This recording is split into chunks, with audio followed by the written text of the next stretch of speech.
IBO1, Industrial Development Board, parallel to with the Ministry of Industries, have conducted an exhibition from 22nd June to 25th of June this year, and we have successfully completed the exhibition. Parallel to this event, we have launched a virtual exhibition, and we are conducting this event for the coming 2 weeks. Parallel to this, we are planning to discuss different sectors awareness programs. So today we are going to discuss with the Pavithri Peiris, Director Tea Promotion Sri Lanka Tea Board, to cater our industrialists with the Sri Lankan Tea Board experiences. So now I would like to warmly welcome Ms. Pavithri Peiris, Director Tea Board Promotions, to the program. IBO1. So Ms. Pavithri, can you explain the role of the Sri Lanka Tea Board, how it is going today? Yeah, actually the Sri Lanka Tea Board is the main authority who is handling all the tea operational activities in Sri Lanka. Mainly there is 3 areas we are covering. One is regulatory part, and then the development of the industry and promotion of Ceylon tea in globally. Based on that, whatever the 3 areas, especially then the development of the industry, we are catering to plantation development, and then the especially smallholder development, because then the smallholder sector is representing 75% of the production to us for a tea production. And then the regulatory part means we always try to keep our quality of the tea and then ensure the quality to consumer, and then all the whatever the practices also we are monitoring and supervising. Other than that, the promotion is the other main area. We are normally promoting Ceylon tea in overseas market and then the local market also. Mainly the genetically we promote Ceylon tea and take the support from the brands also, because under the Ceylon tea umbrella there is a lot of brands. Then we are supporting them to position in their own brand names in overseas markets also. Parallel to that, our national brand campaign. Okay, so can we know the background of the Sri Lanka Tea Board and how is it going, the history of Sri Lanka Tea Board? Yeah, actually if you are discussing about the history of the Ceylon tea, when we introduced the Ceylon tea to Sri Lanka, that's the main area we have to discuss in our industry, because you all know then in British period we are having coffee here. Then after they got the fungus for the coffee plantation, then we moved to Ceylon tea. Then actually then tea introduced by Chinese 2737 BC, but after that we brought it to Sri Lanka in 1824 by the British. Then especially then we planted tea first in botanical garden in Peiris. Then 1867 then the James Taylor planted that tea in 19 acres area in Lulkandura. Then we start the commercial tea business in Sri Lanka, and then we send the first shipment to London Tea Auction, and then after then we established the auction here also, Colombo auction.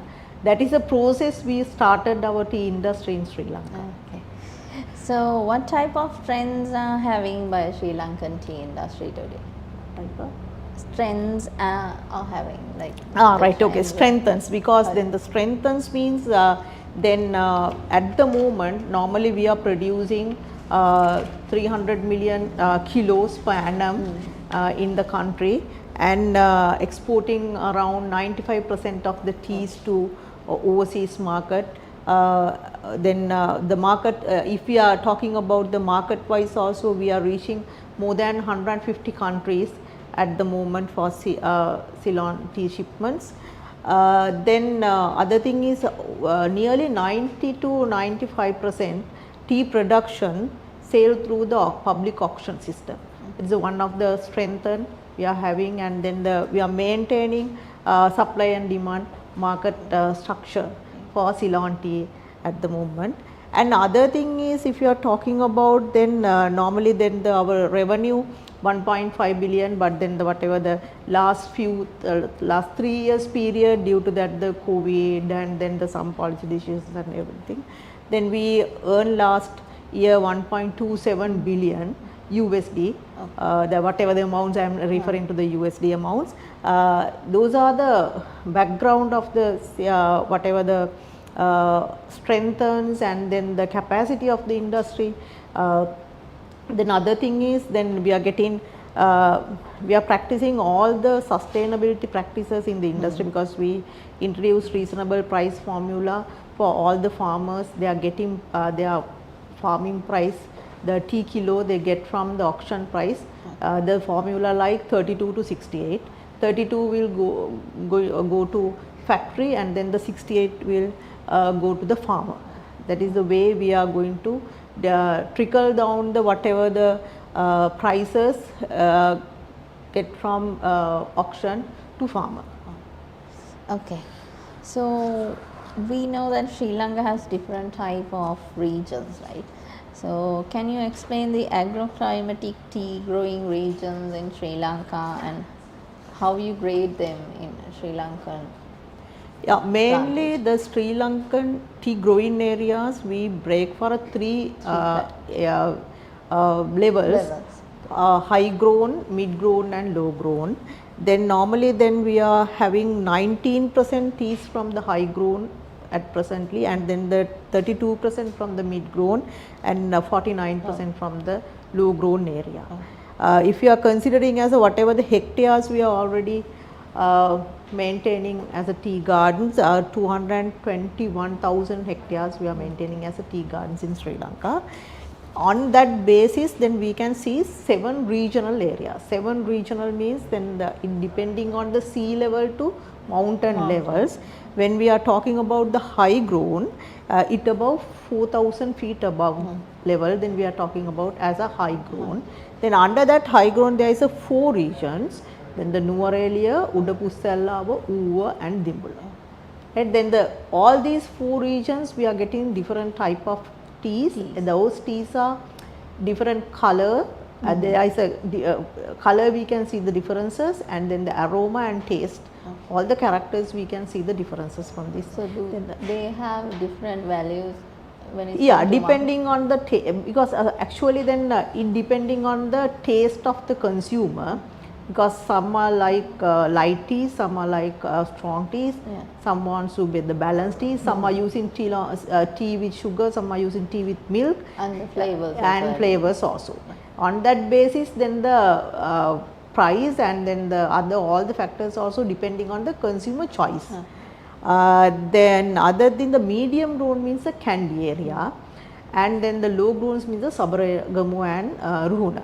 Then once we are going to discuss with the differences in the whatever the regional wise, then once we go to the Nuwara agroclimatic district, then the sea it's in above 6,200 feet from the sea level. It's a very mountain range, and then all the mountain climate effects we are getting to the tea plantation. And then normally that the color of the tea is very orangey and the light color, then we can use that tea without sugar, and there is a small sweetness also getting that tea.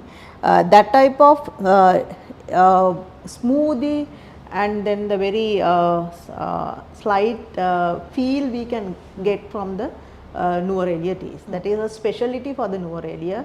Once we brew the Nuwara, then you can see that the orangish color from the Nuwara. So the demand goes there? Yeah, demand also then again then the demand depending on the consumer choice, that is why I want to explain, because then the consumers in Europe and then the whatever the North American, that type of areas, they are very keen to take the light color tea, then they are using Norelia high grown teas.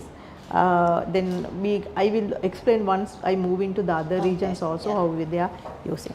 But the Udapusella was also light but not light but not like to the Norelia, little dark, but it's also getting some special seasonal teas, and then getting some experience about the light bright tea with the rosy liquor actually.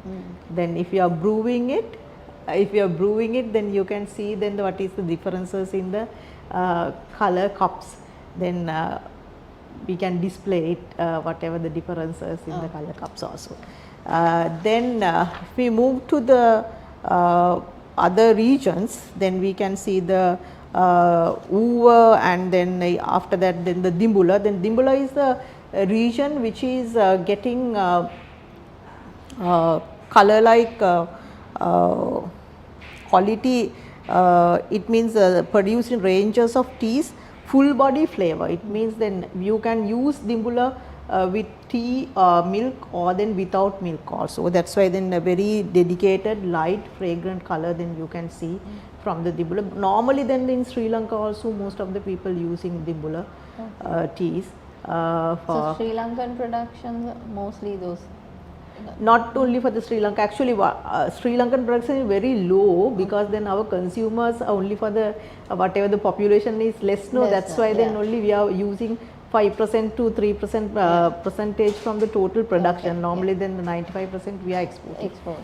Then once we move to the Candy region, then the Candy region is the very special, because then the we started our tea growing from those areas. Then the whatever the height we are considering also, then the 4,000 to 2,000 feet between that area.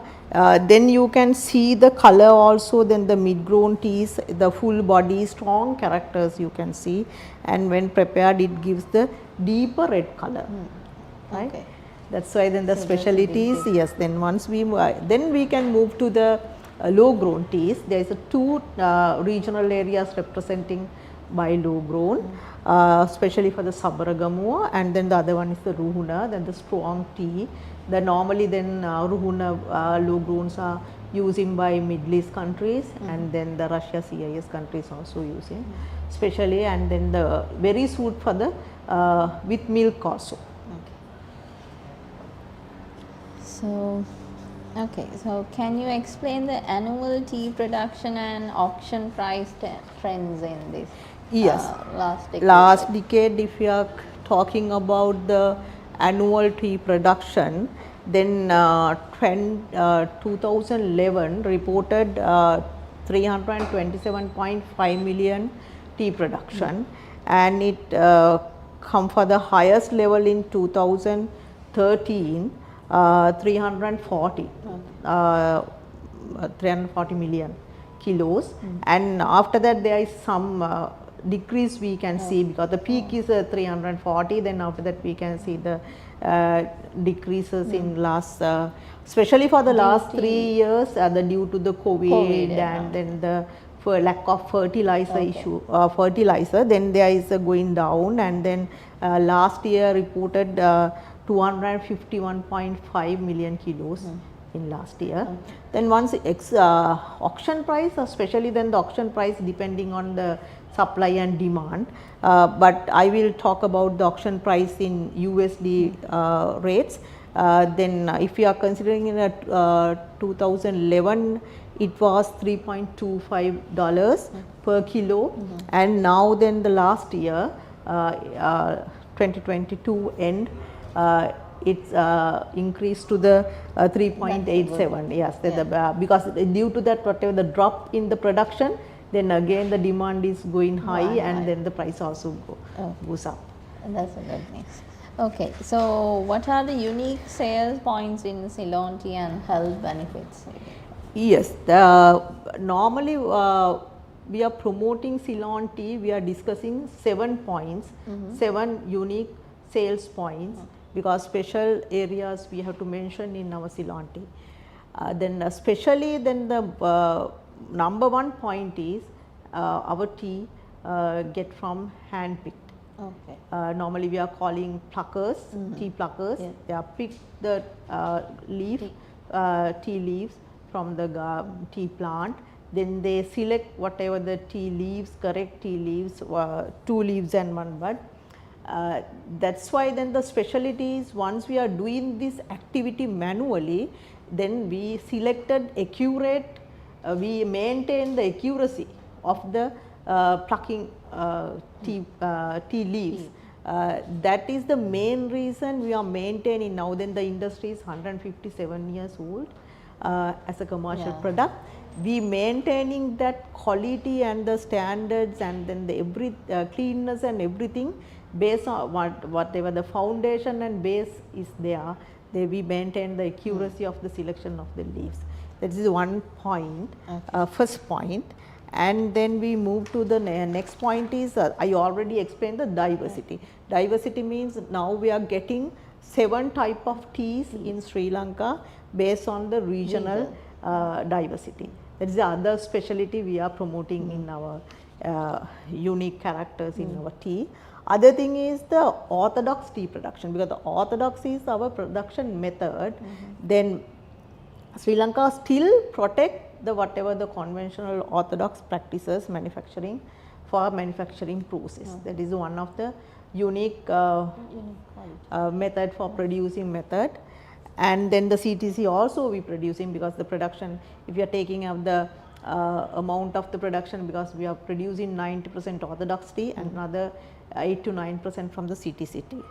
Another thing is the producing teas is a passion, because then the once we are getting is the operational pattern in the garden, then we can see garden to auction, then we can see growing, producing Ceylon tea is a traditional. And then fashion for the 150 years, we may more than 155 years we are maintaining that the same passion. And then the 2 million people all over the Sri Lanka, from tea plucker to tea producer, and then from the tea taster to tea packer. Then the committee in themselves to produce some finest black tea in the country. That's the fashion of the chain, how we are producing tea, and how then the tea, how we pluck the tea, and how we take the final manufacturing item for the export market, and then the local market also. And then we move to, I can explain the other thing is the 5th point. Ceylon tea is ethical. Ethical means we are not allowing to the child labor. We well paid for the labor, and then the labor sector also unionized, because they are having negotiations powers and that type of freedom also to work under that industry.